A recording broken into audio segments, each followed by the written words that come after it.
Thank you very much everyone for coming. It's great to see a really good audience. I've been here for a week. I've been to Brazil many times before, but of course the last few years with the pandemic has made things difficult, so this is my first visit for over 3 years, and it's great to come back and see familiar people and also to meet new people as well, and to hopefully keep the connection between my university and UFMG in the future. We're thinking about ways to do that. I've received students visiting in my group over the years, and Professor Geraldo came for 1 year, as you might have just said, and worked in my lab, so we've managed to have some very good collaborations already. So my area of research is focused on chemistry, and I'm in a chemistry department, but the work I do is very interdisciplinary. Does this work? So I will explain some of our interactions with at the boundaries of physics, engineering. The topic of energy, the environment and sustainability is tremendously important, as you all know, and it's not a single scientific discipline that has all of the answers. Chemistry provides interesting materials for these kind of areas, and that's the basis of our work, but I'll show you how collaborative these projects are that we're doing. So first of all, I'll just introduce you to our university in the UK. The University of Warwick is right in the centre of England. On the map on the right hand side there you can see where Warwick is. The city of Coventry is the closest city. Our university is on the edge of the city, a nice green campus, single campus university, right in the centre of England, so it's very conveniently located. Of course the UK is very small compared to Brazil, so we can reach London in 1 hour. It's very convenient indeed. Our university is quite new. As UK universities go, it's almost 60 years old, so compared to the older universities in the UK, this is just a baby really compared to Oxford, Cambridge. But we became very successful very quickly due to collaborations with industry and commercialization of research. So now we're one of the top rated universities in the UK. We grew very quickly. We have a student population of about 30,000 students, so it's not the largest university, but I think a significant statistic is that 1/3 of our students is from another country, so it's a very international environment, which is quite unusual for UK universities. So it's a very collaborative environment in terms of research, but also international connections, and many students come to study at all levels, from undergraduate, master's, PhD, and then later on in their research careers as well. And our research is very highly rated. In terms of the priorities for research, there are a number of interdisciplinary topics that the university has focused on, and energy and materials are some of these topics, which is very useful for my research, and we have initiatives to encourage collaboration.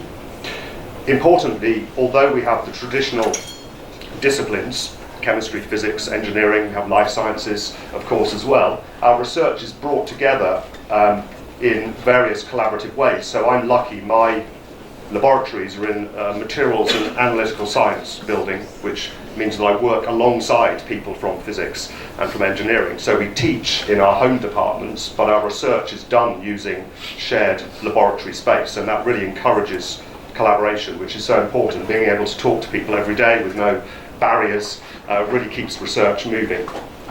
And so our materials and analytical science building covers a range of different topics focused on techniques for analysis, which I'll talk about in a moment, particularly X-ray diffraction, but other techniques. We have very good electron microscopy, spectroscopy as well, and different types of materials ranging from inorganic materials, which I'm going to talk about.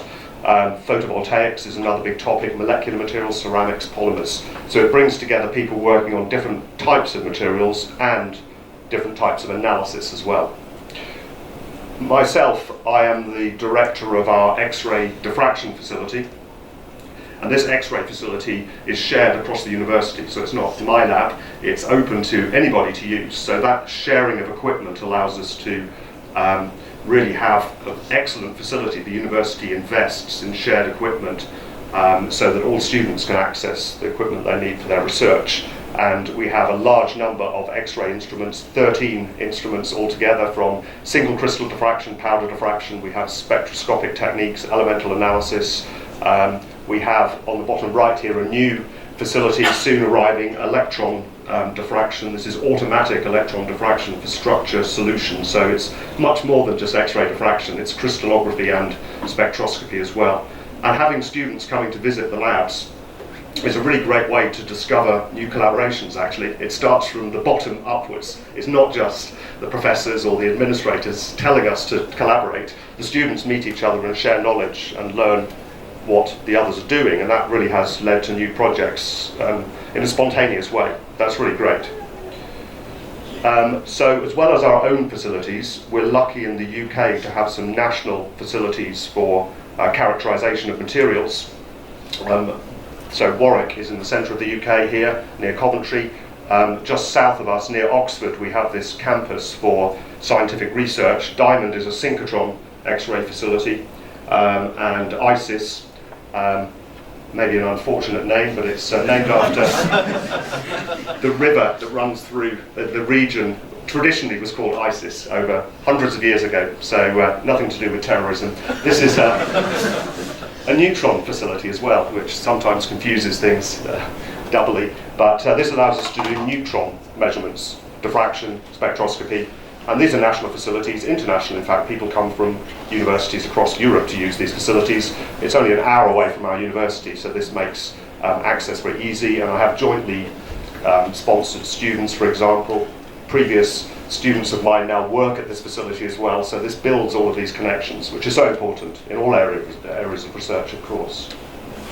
So my own research as a chemist starts from making materials. As a chemist, synthesis is so important.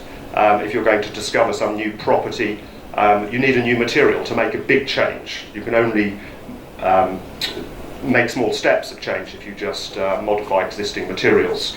So we've studied materials crystallizing from water using hydrothermal conditions, where a simple reaction vessel, sealed, heated, a pressure cooker, if you like, generates conditions for crystallizing materials. And this is mimicking natural crystallization in the Earth's crust to some extent. So, of course, you can find natural minerals, and in this part of Brazil, of course, very famous for mineral deposits. You can find large crystals if you're lucky, but you can do synthetic chemistry and grow crystals of inorganic materials of a huge variety, as I'll show you, using quite moderate conditions. So if you seal water in a vessel and heat it, then the pressure you generate can be very large. It can be quite dangerous. If you fill the vessel very full, you generate a massive pressure. But even down at these conditions here, just 200 degrees, a moderate pressure, you can generate conditions to uniquely make materials that you can't make under other conditions. And this is most famous for the pictures on the right-hand side, zeolites, these open framework, porous, low-density materials. That's very well established. But what we've done is turn these conditions to making ceramic materials, the materials you would usually make at very high temperatures, very high pressures perhaps, oxide materials, traditional solid-state materials. And here are some examples over the years where we focused on these perovskite materials, classical solid-state chemistry structures, where at low temperature, this is the synthesis temperature, you can make very fine powders of a number of different compositions, different transition metals. You can make different polymorphs of the same structure by controlling the solution conditions, which is very interesting indeed. It's difficult to do that at high temperature. You can make materials with particular properties, so you can make ferroelectric materials, very fine powders, which then you can densify.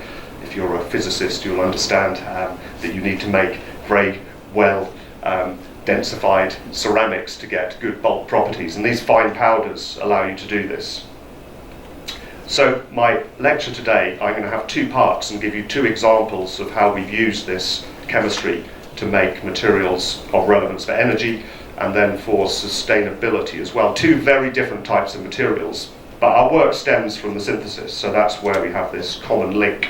So I'm going to talk about oxides for water splitting, acid stable oxides, this is very important as you'll see, and then I'll talk about metal organic frameworks which are used as catalysts. So this is our first challenge that we were presented with an industrial collaboration as it happened, the need for electrocatalysts to allow splitting of water. So if we can electrolyze water to produce hydrogen and oxygen, then we have a convenient source of fuels, perhaps hydrogen for fuel cells. Splitting of water is a big challenge. This is so-called green hydrogen, electrolyzing water in an electrolyzer, and you can write it as two chemical half equations: at the anode, the oxygen evolution reaction; at the cathode, the hydrogen evolution reaction. And in this polymer electrode membrane electrolyzer, the acronym is used in different ways, so I hesitated then. You find that the oxygen evolution reaction is rate limiting. You need a catalyst that works. And in this proton exchange membrane, the catalyst has to be stable under low pH, under acid conditions. And this is essential for making an effective device. So this is part of this future dream, I guess, of using hydrogen as a way of storing energy and providing fuel. So you would take the sunlight or the wind power to generate some electricity that you might store in a battery, and then you can electrolyze water to produce hydrogen, which may be converted into other fuels. It may be used directly in a fuel cell to power transport, for example. So this electrolyzer, splitting of water, is one component of this future vision of energy. It's interesting to notice that this oxygen evolution reaction involved in splitting of water is also of relevance to fuel cells. In a fuel cell, you take hydrogen and oxygen and put them back together to make water, but in a fuel cell, you actually need an oxygen evolving layer in the device to prevent the carbon corrosion. So it's like a sacrificial secondary reaction if the potential swings to a large value. The next slide is rather frightening, so I'll just talk about it quite quickly. If you reach these unusual conditions where the potential spikes, for example, then the carbon in your device starts to corrode. If you have a sacrificial oxygen evolution catalyst, you can generate oxygen and switch the fuel cell back to the conditions you want. So there's another use of this oxygen evolution catalyst, and this complicated diagram also considers the conditions in your fuel cell if you're in these fuel-starved regions where the potential goes to unreasonable values. So these oxygen evolution catalysts are very important for all of these energy applications. And the existing materials are based on these iridium oxide, ruthenium oxide solid solutions, mixed oxides. You might notice that they are among the most expensive chemical elements. They're precious metals, so that's one challenge, to minimize the use of these, and other people have worked on alternatives that might work under basic conditions, but under acid conditions where the electrolyzer is most efficient, it's really only these iridium ruthenium oxides that are stable. They don't dissolve under acid conditions, which, if you think of oxides, as a chemist you'll be familiar, they dissolve in acid very easily. These ones are acid stable, they offer high current densities. But there's a long list of problems with these materials. Ruthenium oxide eventually does dissolve, especially at very low pH. If you add iridium, you stabilize the material, but that lowers the activity. So you have this balance between activity and stability. Also, if you have a mixed oxide, the segregation of the individual metals is an issue, and how that changes when you use the material, as well as making the material reproducibly in the first place. So this is another challenge. It's difficult to make materials with high surface area, which you need for a catalyst, of course. Heterogeneous catalyst, the surface of the material is so important. So there's a big challenge in identifying new materials. These have a simple crystal structure, the rutile structure, as would be found for TiO2, so RuO2 and IRO2. So, as I'm a chemist, I always have to show the periodic table somewhere in my talk. I think this is the only time in this talk. Ruthenium and iridium are in groups 8 and 9 of the periodic table. The green box are the so-called platinum group metals. The name is a bit confusing, but for historical reasons, these are the expensive metals, the precious metals. And there's a lot of classical chemistry done with these elements. They have such interesting chemistry, ironically, given their expense. But in terms of oxides, If you look at the table at the bottom here, this is classical solid state chemistry. Ruthenium has this huge range of different oxidation states. So this allows the possibility of discovering new materials. You have a huge variety of different electron counts, electron configurations. If you partner the metals with other elements, you can hope to generate lots of interesting crystal structures. This is all by classical solid state chemistry. So we started out quite fundamental chemistry actually, just what materials can we make from these two elements, and then are they useful for the challenge of electrolysis. So this was started quite a few years ago, so almost 10 years ago we started, and I had a very good PhD student who discovered this set of new materials. The chemistry is beautifully simple. You just take a ruthenium reagent, potassium perruthenate, in water. You add a second metal, 240 degrees, a few hours up to a day or so of reaction, and if you tune the conditions correctly, you can produce one of 4 different materials here. The two at the top are new crystal structures. This one is an interesting material which I'll mention in a moment, and this turns out to be the one that's useful for these electrocatalysis reactions. So new crystal structures are quickly discovered once you start exploring the chemistry space, if you like, and these are all solved using crystallography, powder crystallography. These materials crystallize as powders, not large crystals. This is a bit of an aside, but this is very fundamental work, and from a physics perspective these materials are very interesting indeed. So this strontium ruthenate, which contains ruthenium 5+, has a magnetic structure which is quite remarkable in as much as it's magnetically ordered well above room temperature. Most magnetic ordering in oxide materials happens at very low temperature. This material is antiferromagnetic up to above 300 degrees Celsius. So this is not an X-ray pattern, it's a neutron diffraction pattern, and you see extra magnetic diffraction, which is the advantage of using neutrons, and this is due to the ordering, the layers of antiferromagnetic order, and as you heat the material, the antiferromagnetism disappears at very high temperature. So it's an interesting chance discovery of a new material. I can't say we planned it, but this led to lots of collaboration with physicists understanding the properties. This material here was one of the other 4 that I showed. This is a completely new structure type, not seen previously. So there's lots of scope for making new materials. The characterization is so important, understanding what you've made, and this material is an oxyhydroxide that again contains ruthenium 5+, quite a high oxidation state for ruthenium, and it has these chain-like motifs running through the structure, separated by the barium here. This is another nice example of how you can create incredibly complicated structures, yet so easily from the solution chemistry. This is another oxyhydroxide, which has this ordered arrangement of defects. So you have partially filled sites, these green ones, and these dimers of ruthenium in pairs here. And the electron microscopy is just what I wanted to highlight here. You can produce, if you have a powerful electron microscope, atomic scale maps of the arrangement of atoms, which verifies the bulk crystal structure.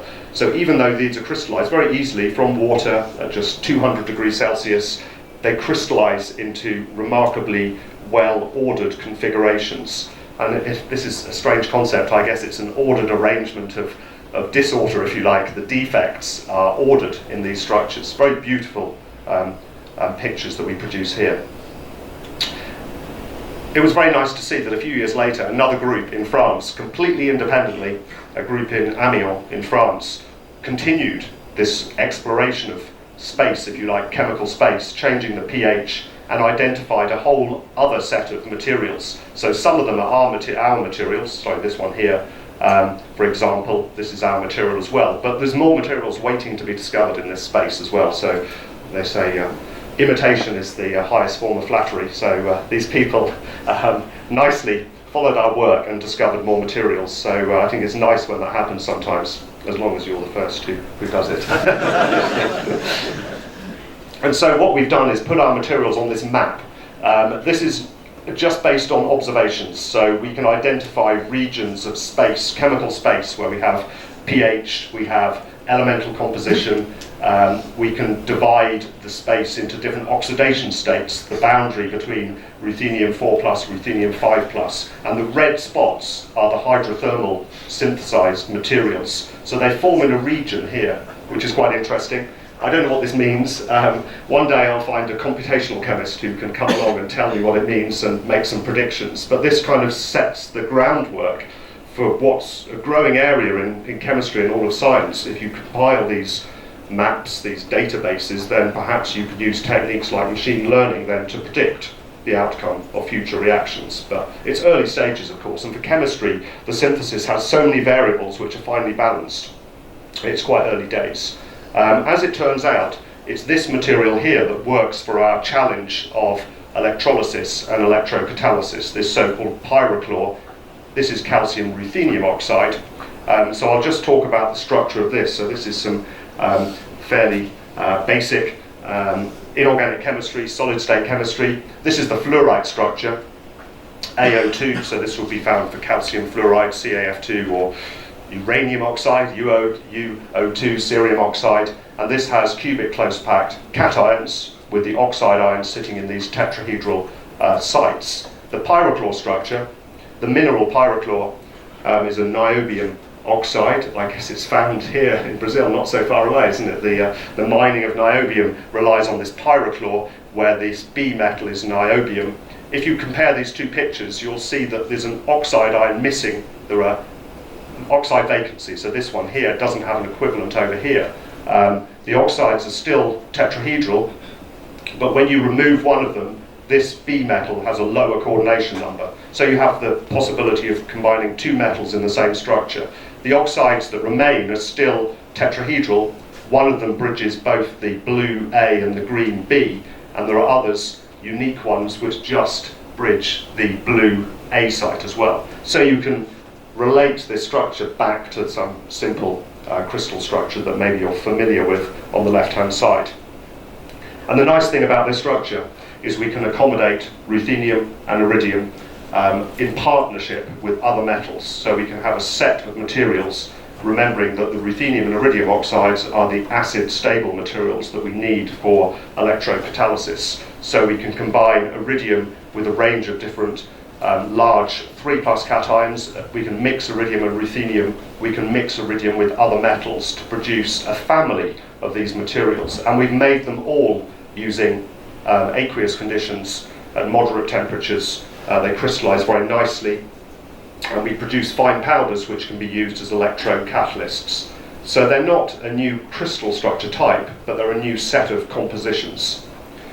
So here's the first example when we started out on this work. This is just a binary or a ternary system, I guess, two metals, bismuth, iridium oxide. The chemistry is beautifully simple once you get it to work. In aqueous sodium hydroxide, sodium bismuthate, iridium, so it's a redox reaction, bismuth 5+, iridium 3+, we produce this bismuth 3+, iridium 4+ oxide, a very fine powder, nanocrystalline, 5 to 10 nanometer particles, so they can be dispersed, they can be mixed with carbon, with a polymer, and made into an electrode coating. The electrochemistry shows that once you reach the appropriate potential, the current density increases. This is the oxygen evolution that you want to see. This material isn't the best catalyst, but it's very stable. So the bottom right, even if you don't understand the electrochemistry, the bottom right here shows that over 1,000 cycles, this is in sulfuric acid electrolyte, the material is very robust indeed, very reproducible, nice, stable material for oxygen evolution catalysis. And over the years we've optimized this composition. A PhD student worked very hard at this, looking at different compositions, and it turns out that this sodium calcium iridium oxide material is one of the better compositions. Here's an X-ray diffraction pattern, nicely crystalline. If we use electron microscopy, we can map the compositions of the elements. So they're very homogeneous in terms of elemental composition, which is important to judge. If we then do the electrochemistry, we have the desirable oxygen evolution at slightly lower potential, which is good. You don't have to use such a high voltage to achieve the oxygen evolution. And then this graph here shows, as a function of time, the potential is pulsed backwards and forwards, and we can see the evolution of oxygen which follows the pulse of potential. Carbon dioxide is what you don't want to see. This is the corrosion of the carbon. So the important thing here is that the level of carbon dioxide is very low. So we've got materials that evolve oxygen but don't corrode the carbon of the device. So that was a nice discovery. So these are put into real devices with our industrial partners, a company called Johnson Matthey. They let us publish the results as well, which is nice, or they let us publish some of the results. The best results, of course, if you collaborate with industry, are always kept secret, unfortunately, but there are some patents in progress.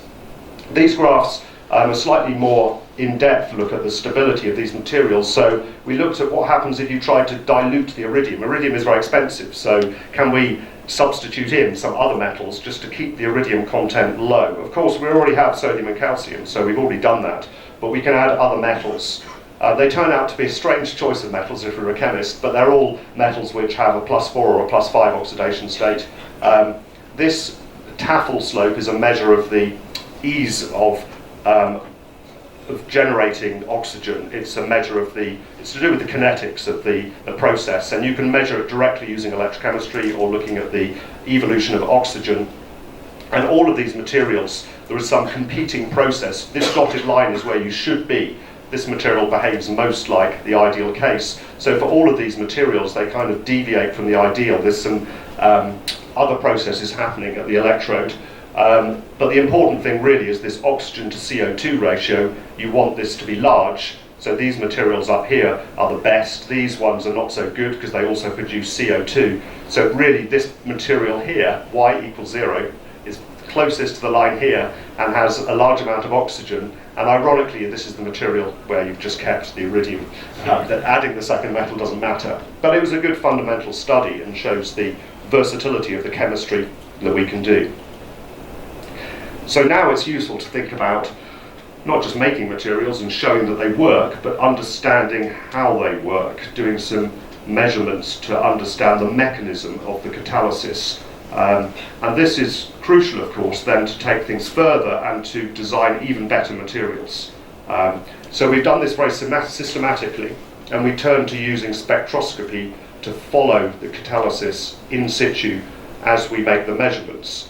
As I mentioned, we're lucky that we have a synchrotron facility with powerful X-ray beam, high intensity, high energy, so we can do spectroscopy of a electrochemical device. So the black circle here is the carbon electrode in which is mixed the iridium or ruthenium oxide.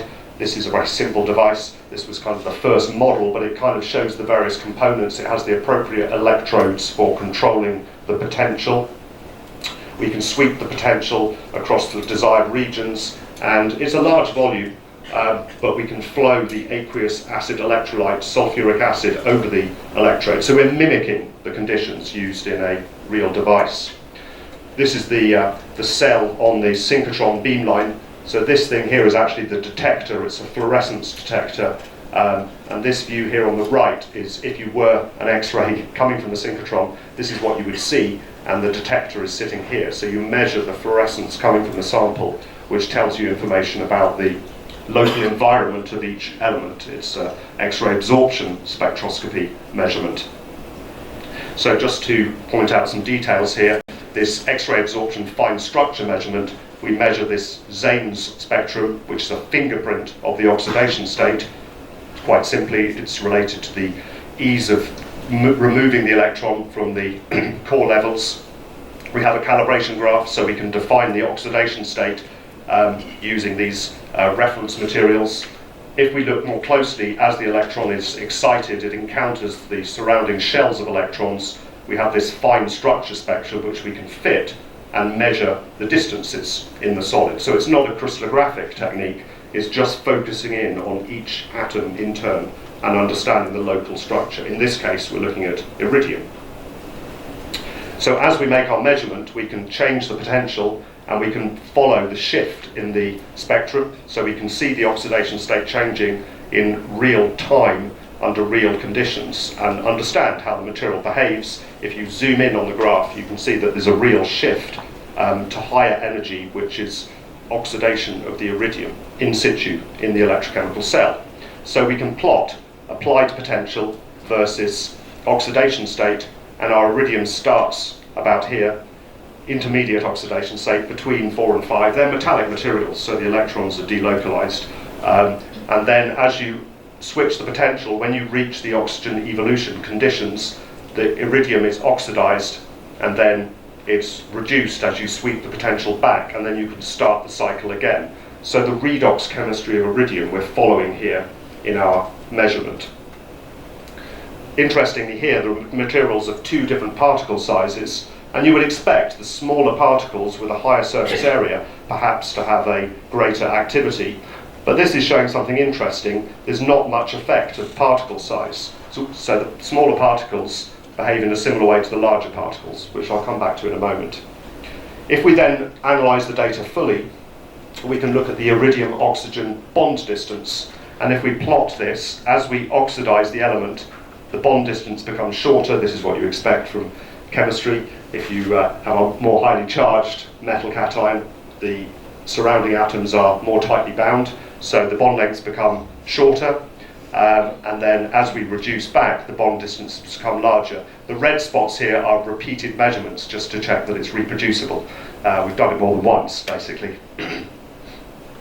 This Debye-Waller factor is a measure of the spread of bond distances, the error in the bond distance, or the thermal motion, the static disorder, and really this doesn't change very much as you change the potential. So this tells you that the iridium-oxygen bonds are getting shorter, but probably they're all getting shorter. It's not just the ones at the surface getting shorter and the ones in the middle staying the same.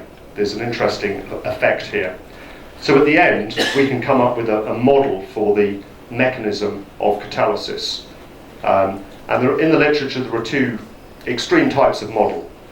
On one hand, you think of the band structure of the metallic particle, and you take electrons from the conduction band. So all of the electrons, all of those conduction electrons are being removed from all of the iridium atoms in the sample. On the other hand, you might just think of the surface, where the surface is oxidized and reduced and the ones in the middle stay the same. So hopefully, as I just pointed out, the fact that the particle size doesn't matter and that all of the iridium-oxygen bond distances are changing in the same way means that the band model is the more consistent model. The metallic nature of the particles is important. The surface is where the oxygen binds and is split into, the water is bound and split into oxygen and hydrogen, but the metallic nature of these particles is important. So that's quite fundamental conclusions. Just finally, I should point out that the acid stability is a major criterion here, and that's how we select which materials are the best. And if we look at the materials after they've been treated with strong acid, and this is really extreme, this is not what you do in a real device, but the student was keen to push things. If you boil the materials in concentrated sulfuric acid, which any chemist will know that's quite an extreme thing to do to anything, the materials actually, they lose their crystallinity, so this is before treatment, but the basic iridium oxide structure is maintained. These lines here are element maps, so our electron microscopy colleagues can map over 40 nanometers or so, and you can see the iridium, the calcium, the sodium. After a moderate, intermediate I should say, leaching, the calcium and sodium start to drop, and at the end it's difficult to see here, but essentially you're just left with the iridium. The calcium and sodium are removed. By doing some spectroscopy, this is neutron spectroscopy, which we're lucky we can access in the UK. It's essentially vibrational spectroscopy. You could think of it like a Raman spectrum or an infrared spectrum. We can build a model which shows that the sodium and calcium are replaced by protons. So our model here for the acid stability of the materials is that the sodium and calcium are leached into the solution and they're replaced by protons, which balance the charge. So this is an important part of this stability of the materials, this acid leaching of the partner metals. It's interesting to see that other people have worked on this challenge. We're not the only ones, and this group in China published a very nice review article where they tried to look for structure-property relationships. So other people have studied a large number of different iridium oxide materials, and they classified these very stable, low activity materials, group A, these very unstable but active materials, group C, and this intermediate group where you have the balance of activity and stability, an intermediate density of structure, are the materials that are most desirable. So our pyrochlores nicely fit with this classification. So where we started, by chance, is where you want to end up. These clever chemistry of making other compositions has no benefit. Either you have materials that are so reactive they don't survive, or they're so stable they have no activity. So that's an interesting reference point as well. So I just wanted to highlight some other oxide materials very briefly, just one slide before I move to my second example. And the reason for highlighting this work is that it was done by a student, Will, who was here at UFMG a few years ago. I don't know if people remember him. He came to the UK to do his PhD 4.5 years ago. He's just submitted his thesis, literally 6 hours ago, I think. The deadline was today for his PhD thesis. There was a frantic exchange of emails last night. The final corrections were made. And coincidentally, actually, the project was sponsored by CBMM, the mining company who produce niobium. So we're extending our chemistry into other metals. So using this very simple hydrothermal chemistry, we're looking at niobium oxides for battery applications. And Will has discovered a large number of materials. Once you start to explore conditions which just haven't been looked at before, you can quite quickly establish some interesting chemistry. And all of this is, of course, coupled with the characterization that you need. It's important to have the detailed characterization to build these atomic scale structures. They're related to minerals, but they're new compositions of those mineral analogues. And these have been tested for lithium-ion battery applications. There are others which are in progress as well. So this hasn't yet been published. It's in the PhD thesis now. It's a lot of work to turn it into good papers, of course. So that's my first example of oxide chemistry, classical inorganic chemistry. We have a question already. Yeah. Good. Thermodynamically speaking, how efficient is this catalysis compared to the current methods we have, splitting water? I think from a thermodynamic perspective, it's very efficient under those acid conditions. The existing methods, I don't know what you mean by existing method, I don't know which ones are actually used. There are alternatives like photocatalysis, for example, is one of the big ones that lots of people are investigating. Yeah, because currently splitting water is not, like, thermodynamically speaking, very efficient. No. So that's what I mean. Like, this method that you're showing us is this efficiency like groundbreaking? Like, it's supposed, yes, in terms of the efficiency, if you count the number of electrons in, the number of electrons out, and the number of hydrogen atoms you're producing, this is one of the most effective ways to do it. But the trouble is you have to use these very expensive catalysts, and you have to find materials which are stable under those rather extreme conditions, and you have to make those. So the thermodynamic efficiency is only one part of a much more complicated balance. And of course, at the end, the economics will win. Somebody always wants to make money, don't they, at the end, unfortunately. But yeah, they're supposed to be among the most efficient way of splitting water, yeah. I have another question. Yeah. This material has another industrial production and application. Do they have another application, did you say? There are other heterogeneous catalysis applications of these precious metal oxides, it's true, yes. So there are things involving gas phase reactions which happen on the surface of iridium oxide and ruthenium oxide. It's something we haven't explored ourselves, but yes, there are lots of other possibilities there. The interesting magnetic properties of ruthenium and iridium in oxides could be relevant for devices. For example, if you can grow layers and make electronic devices, yes, there are lots of possibilities and not enough time. So yeah, my second example, thank you for those questions, is completely different chemistry. But as before, it relies on chemical synthesis and detailed characterization. And these are metal organic frameworks. And I guess any chemist has heard of these materials. They're very intensively studied for the last 20 years, I guess, by chemists is whether they have useful applications is the key question, and I'll show you that some of them do. These are hybrid organic, inorganic solids, so it's crosses across the disciplines of chemistry. Chemistry is already fragmented into too many disciplines. So this is organic, inorganic, hybrid materials. So the idea here is you take metallic clusters or individual metals and you connect them by organic functionality. So the idea is very simple.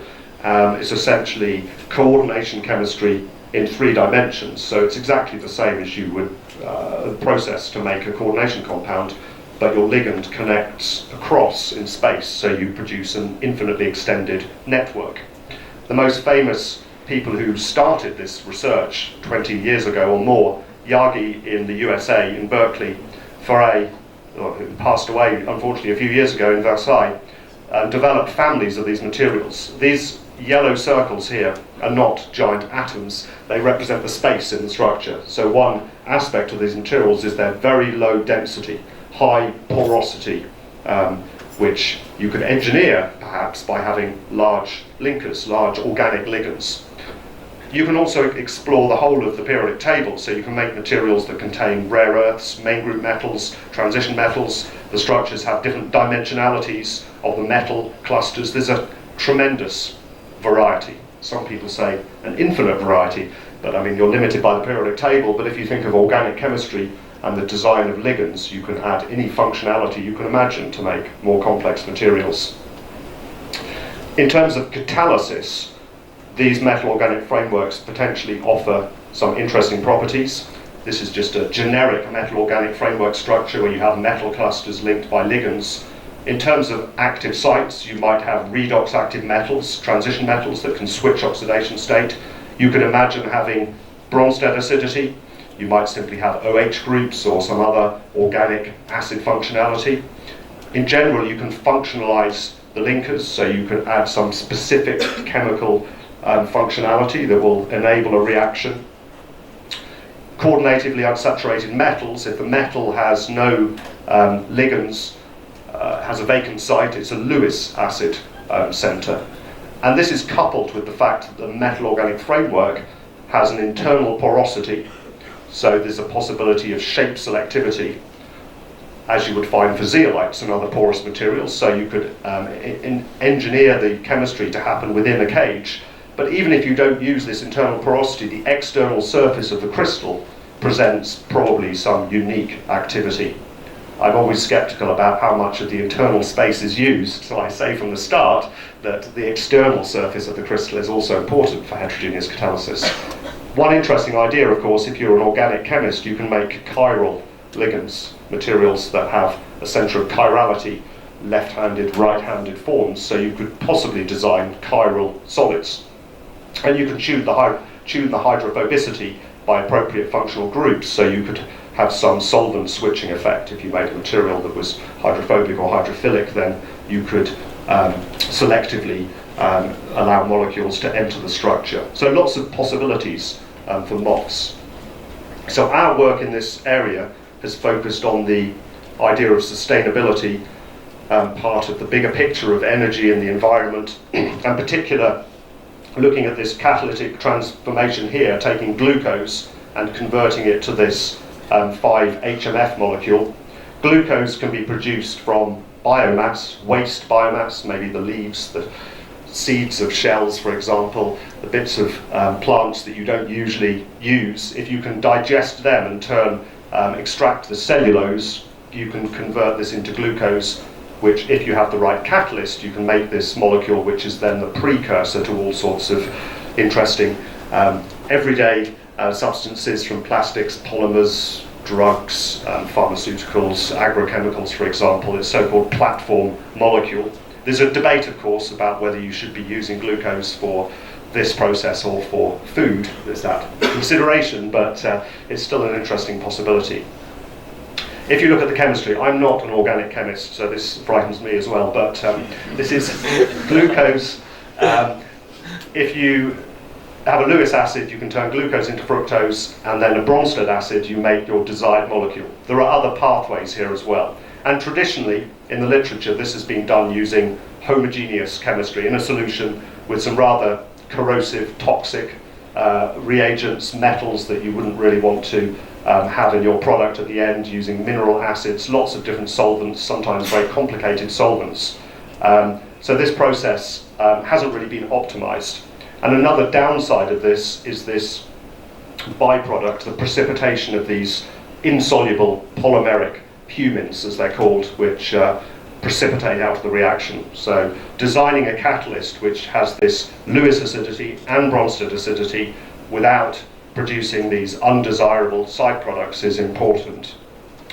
So metal organic frameworks maybe offer an interesting prospect. Can we design a material that has the Lewis acid site for the first step and then the Bronsted acid site for the second step? Single material, so rather than adding a mixture of different chemicals.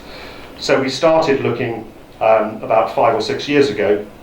If you look at the literature, this material here, UIO66, so MOFs are named using a completely unsystematic system, so people name them after their university. So this one is comes from Oslo in Norway, University of Oslo, number 66. Some people name them after themselves, very egotistical people will give them a name after themselves, but generally they're named after a university or a city. This is a zirconia MOF, very easily synthesized, and what we did was make a simple modification, adding a Bronsted acid, sulfonic acid group to the organic part of the structure. The Lewis acidity comes from these uncoordinated zirconium ions, which naturally are there because the material is slightly defective. This is well known. This material is studied in thousands of papers. It's very easy to make. This was our modification of it. The catalysis works reasonably well. You get 20% conversion of glucose. If you add the sulfonic acid group with the Bronsted acidity, the initial conversion is increased, but it drops away on the second, third, fourth cycle. This suggests that the acid group is being removed, unfortunately, so the material is unstable. X-ray diffraction shows that the material is recovered afterwards, so it seems to be acting as a heterogeneous catalyst. But it's not perfect. It was our first attempt. So then we thought it would be more interesting to have our own materials rather than just relying on other people's materials. So we started looking at these small rare earth cations, which are known to be Lewis acidic, ytterbium on the right-hand side of the lanthanide series. And we discovered that the chemistry is never as straightforward as you might think. And the idea of taking a metal and a ligand and designing a solid never goes to plan. It's not one single solid that you produce necessarily, depending on the temperature, the time, the solvent, the pH. You produce here one of 3 different materials under quite similar conditions, just changing the composition of the solvent or the temperature. So the idea of designing a new material, which many people shout about and claim is the big advantage of MOFs, is actually quite a challenge. So these materials are all made using this solvent DMF, dimethyl formamide, which is not the most desirable solvent, and for our acid reactions we like materials that are stable in water. So we started looking at using aqueous conditions, and then you discover another material. At the end, all paths seem to lead to this material at the top here right as being the most stable. If we take any of the other materials and put them back into water and heat them, they recrystallize into this solid up here. Sometimes you have to add a bit of extra metal to balance the ratio of the components, but this material at the top right seems to be the most stable under these conditions. So this is hydrothermally stable. If you look, it's heated in water above 100 degrees or 200 degrees. So these MOF materials can be stable under quite extreme conditions. They don't dissolve and break down. They're stable on heating in water, which is a good sign if you want to have a catalyst that works in water. If we look in more detail at this structure, you can see that there was actually water as part of the structure. These are space-filling representations of the water sitting in these channels. If you look at the building unit of the structure, it has these 6 ytterbium atoms arranged in a rigid unit. So this seems to be an important part about the stability of this material. It's a hexameric building unit. And then if you look, you can see there are these water molecules here, which are actually the same ones here, bound to the ytterbium. If you heat the material gently, this water is removed, and in solution presumably it's labile as well. which we proved using isotopic labeling experiments, you can make a Lewis acidic center. And in the chemical formula, if I just go back to this slide, you can see there's an OH group. And this OH group, these bridging hydroxyls, are Bronsted acidic, which we proved using some ammonia adsorption experiments. There's Bronsted acidity as well. So we have the desired dual acidity, Lewis and Bronsted acidity, in one material that's very hydrothermally stable. And this material works pretty well as a heterogeneous catalyst for the conversion of glucose. It's still not perfect. We get quite good conversions. This is over 4 runs, so it's looking at recyclability. The amount of HMF, which is the desirable molecule, is reasonable. The big advantage is that the conditions are so mild, it's just heated in water. There's no extra reagents added, and the catalyst is a solid, which you can remove afterwards. So although it's not giving 100% conversion, 100% yield, of course, you can make use of the ease of the reaction and the recyclability of the catalyst. The precipitation of these humins is still an issue. And the crystallinity is maintained after catalysis. This lump in the XRD here is probably the insoluble humins that are a byproduct. It's not the catalyst itself. So this looks hopeful. So we're still working on that, but if we take things further, more organic chemistry, if you have this HMF, you can oxidize it further to produce this dicarboxylic acid, FDCA. And this is a precursor for polymers. So the plastic in plastic bottles is made from terephthalic acid, which is not very sustainable, but if you use this furan dicarboxylic acid, you can make PEF instead of PET, which is the plastic that you throw away and can be recycled. So this is an interesting reaction to consider. Typically this is used in some really not very nice chemistry. You have to use a high pressure of oxygen, you have to use some quite severe reagents, corrosive, toxic reagents, so it's not desirable really as a manufacturing approach. So can we use the metal organic framework? This is the work of a PhD student who graduated last year. This is the reaction scheme, so the colours here correspond to the bars on this graph, and I think the important thing to look at really is the pink. The final product can be produced at pretty good yield over a simple metal organic framework material, in this case containing iron as the metal. Iron, of course, +2, +3 redox properties. It's perfect. It's non-toxic, readily available, so you can use the MOF to bring about this conversion. You have to use this co-catalyst as another additive to make the reaction work effectively, but the pathway happens HMF, DFF, FFCA, FDCA, so you don't go via this lower pathway. There's lots of mechanistic information in the paper that we published on this topic. 24 hours, 70 degrees Celsius, just in water. So that works really nicely. So we published that last year. The student did some very careful measurements using NMR spectroscopy in solution to kind of piece together the mechanism of reaction. So this is trying to put a mechanistic cycle, as you would do for any solution catalyst, but here this is happening at the surface of the solid. So these fragments here represent some of the metal clusters at the surface of the solid.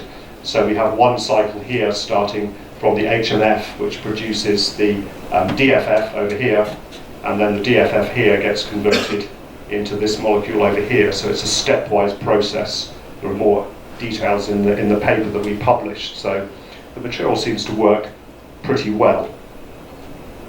It's also very recyclable. So we sent the paper to be published, and the reviewer said we need to test the recyclability at least 10 times, which I thought was a bit harsh, but so the student went back and did it 10 times and it still works. So it's rather an extreme recyclability test. The X-ray diffraction before and after shows the crystallinity is maintained. If you look closely, you will notice that the intensity of the peaks changes. So that's telling us something interesting. So for a porous material, this is the as-made catalyst. These strong peaks at low angle are characteristic of the open porous structure of the metal organic framework. After the reaction, these peaks, they're still there in the same place, but they drop in intensity, and that's very characteristic of a porous material where you've filled the pores with something else. So either there is trapped products in the structure or byproducts that we're not counting in these graphs here. So this grey unaccounted for part of the product might actually be stuck in the MOF. So there are always extra things we could try to do to optimize things further. But on the whole, I think we're happy that we have a pretty good catalyst for these kind of reactions.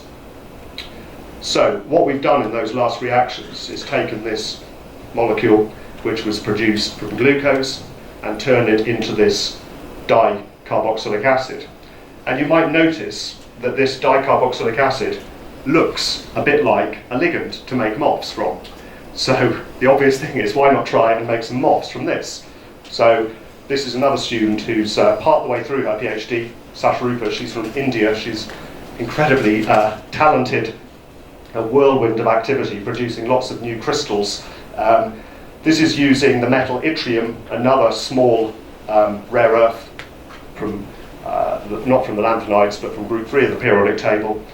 So you can see why we're choosing this. If we take it with FDCA, you can produce these two materials. She's so keen, she's now decided to give them names after our university. This is University of Warwick, number 1. I resisted for many years, but now we've decided to go with the flow and follow other people. We're not going to go back and rename the earlier materials. I guess we'd have to use negative numbers, which would be confusing. But so we started naming these, only if they're unique structures, very complicated structures. And what's nice about some of these materials is that they have properties for catalysis. So we've made a MOF from this sustainably sourced ligand with a Lewis acid yttrium center, and this can be used for this, people call it CO2 fixation. You're capturing CO2 in a chemical form. If you react CO2 with these epoxides, you produce these ring-opened epoxides. And this works 100% conversion, 100% yield, very high turnover, no solvent. These are liquid molecules. So these MOFs seem to work very nicely, recyclable, and we have the advantage of using a sustainably sourced ligand. So our research started from one place, and we've found our way through to this interesting chemistry, which is a nice lesson, I think, about how research often happens. It's very nice to make plans and have an agenda, but at the end, if you follow your nose, then you find interesting things. And that's across all disciplines, after all, isn't it? So finally, I decided to add this as an example after meeting yesterday with people in the X-ray lab in physics here, and who are working on this MOF, MOF 74, which is a very well-known MOF, which has a nice open porous structure. The materials I spoke about so far have been used as powdered solid samples, but for many devices you want a film or a layer or a coating. So what's nice here, this was a visiting student from Indonesia, Tessa, who went back to Indonesia, defended her thesis, and is already a lecturer in the department in Jakarta in Indonesia. In just a few months in my lab, she grew these films of this MOF on a nickel oxide surface. So you take the same reaction, you add your substrate in the solution, and the MOF nucleates at the surface. So you produce a nice film of the material. This is mixed nickel cobalt MOF. So here are the element maps. And this has been used in a fuel cell, not for hydrogen plus water, but for urea oxidation. So urea is a common organic waste product, of course, and you can design a fuel cell that runs on urea, and often you use a nickel film, but these MOFs have a significant advantage, and it's quite remarkable. Everything about this surprises me. In 3 molar potassium hydroxide electrolyte, the MOF film is still there before and after, and the activity is maintained. So that's quite a remarkable example of a material in action in a real device. This was published just last month, I think. So that's a nice place to finish there. So I think I've taken enough time. So my conclusions are quite general, and I've spoken about this as I've gone along, really. The fact that there's so much new chemistry to discover when you explore new reaction conditions.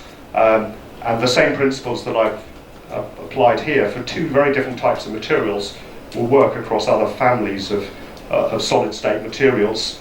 And of course, I always use the word discovery rather than design, because often it's the unexpected things that are most interesting. So I still see it as discovery. Maybe design will come into it later, particularly using computational approaches in the future, but it's still at sort of discovery stage. New materials, new compositions. We can make unusual polymorphs, new solid solutions, and as I've really hinted at, or more than hinted, emphasised that new functional materials are the targets. So we do have some agenda, we do have some targets, but it's important to follow up on all of the new interesting things we discover.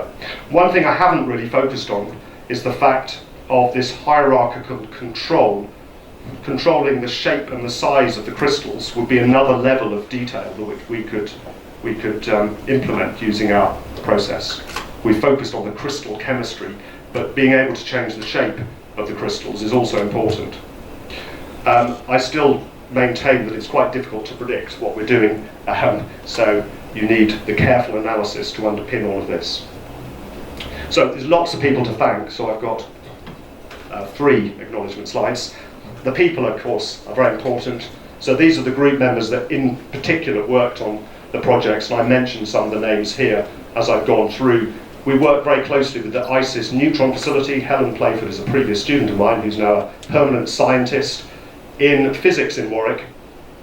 We work with electron microscopy and with the superconductivity and magnetism group. As I emphasised from the start, being able to talk to these people freely every day is, of course, anyone can talk to whoever they like, but you need to have the opportunities and the chance meetings, the corridor meetings, as we say, are so important.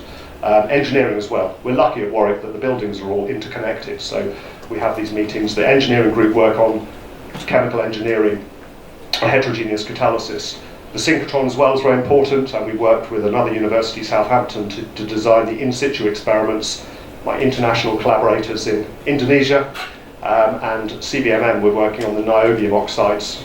I think those projects are probably closing at the moment, but we'll see where that leads. CBMM are very focused on designing a product and creating a market. The fundamental chemistry is interesting, but we'll see how far that goes. And my main industrial collaborator is Johnson Matthey, a UK company, but international.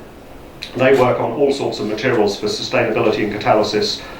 In the past I had a joint position. I was 50% seconded working with their labs, with their scientists in their labs for 4 years in fact. And so that's maintained over the years. We have joint PhD students. So lots of logos there from the UK funding organisations, my Indonesia projects, the industrial collaborations, and in Brazil, of course, I have lots of connections now. I also have a collaboration with Unicamp in Campinas, and Geraldo's been to visit my lab, of course, and we've had visiting students, and I'd like to thank UFMG for funding my visit this week to explore new collaborations and talk to you as well. So very finally, my students, of course, the most important people, and this is my current group. Will just submitted his thesis yesterday. It's been a quite stressful week because it wasn't just Will that submitted his thesis, there were 3 other students. That one is I'm still waiting to hear from one of them. And the deadline is the end of March, which is today, isn't it, of course, and the UK is 4 hours ahead. But what's nice about my research group is the number of different nationalities of students. So I could set a quiz, I guess, if you can identify the flags here, but they come from lots of different countries, from far and wide, through different funding schemes. They're not just from the UK. Our university is, as I said at the beginning, very international, so that gives us a head start there. And that's very important in research as well, exchanging new ideas from people with very different backgrounds and different perspectives generates lots of exciting new prospects, I think. So thank you very much for your attention. I'll happily answer any more questions if you have them.